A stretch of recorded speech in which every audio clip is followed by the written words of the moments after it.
Bonjour à toutes et à tous. Aujourd'hui, on plonge au cœur d'une véritable révolution, celle du métier d'expert comptable. Oubliez l'image du comptable d'hier parce que celui de demain, il n'a plus rien à voir.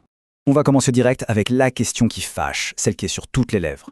Alors ce métier, est-il condamné à disparaître ou est-ce qu'on assiste plutôt à sa plus grande transformation? C'est tout l'enjeu de ce qu'on va voir ensemble.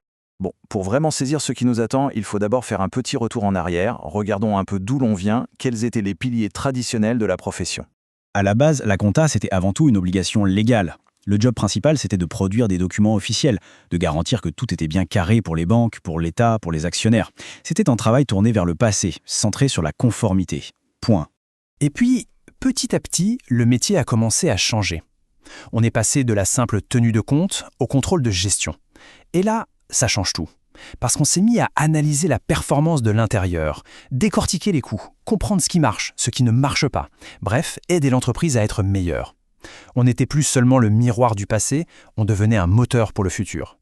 Et c'est là que tout s'accélère. Une véritable déferlante technologique est arrivée et a tout mis par terre. C'est ça, le grand tournant, la disruption dont tout le monde parle. Et les responsables de ce grand chambardement, les voilà. L'automatisation qui s'occupe de la saisie des données, l'intelligence artificielle qui peut faire des analyses poussées, la blockchain qui sécurise tout.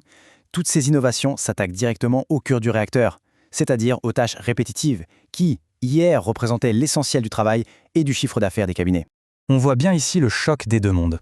À gauche, le comptable d'hier. Son focus, c'était la production de bilan et sa facturation, elle était basée sur le temps passé à le faire. À droite, le conseiller de demain. Son focus, c'est le conseil, la stratégie. Et là, on ne facture plus le temps, mais bien la valeur qu'on apporte au client. Ça change absolument toute la donne. Du coup, ça nous a mené à une question fondamentale, le vrai nerf de la guerre. Si un entrepreneur, même un petit, a des outils qui lui sortent des comptes nickel, de manière quasi automatique, qu'est-ce que l'expert comptable peut bien lui vendre? La production pure et dure, ça ne vaut presque plus rien. Alors, face à ce défi, comment on s'en sort? Il n'y a pas une seule solution miracle, mais plutôt plusieurs pistes, plusieurs futurs possibles pour la profession. On va explorer ensemble ces 4 grandes voies d'évolution. Voilà donc les 4 avenirs qui se profilent. Première option, devenir le bras droit financier de l'entreprise, le fameux DAF externe. Deuxième voie, se tourner vers la personne du dirigeant et devenir son gestionnaire de patrimoine. Troisième possibilité, se surspécialiser dans les opérations complexes comme les fusions-acquisitions. Et enfin, quatrième piste, devenir un expert de la donnée, un data analyst. 4 rôles, 4 manières de réinventer le métier. D'accord, 4 options, c'est bien beau. Mais est-ce qu'elles ont toutes le même point? Est-ce qu'elles sont toutes aussi réalistes? Maintenant, on va voir vers quoi le marché semble vraiment se diriger. Et là, les chiffres parlent d'eux-mêmes. L'analyse est assez claire. Le marché va se polariser autour de 2 grands rôles. Le DAF externe devrait rafler la mise avec plus de la moitié du marché. Juste derrière, le gestionnaire de patrimoine avec une part très importante aussi, autour de 40%. Les 2 autres voies, elles sont vues comme des niches, de l'ultra-spécialisation.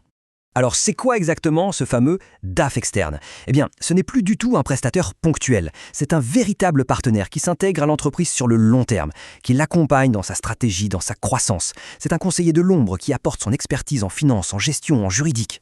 Et la deuxième grande voie, elle est tirée par un changement profond dans notre société.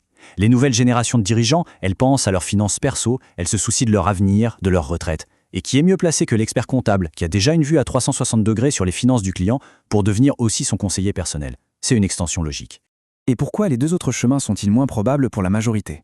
Eh bien, les services de transaction, c'est un peu la chasse gardée des très gros cabinets, les Big Four.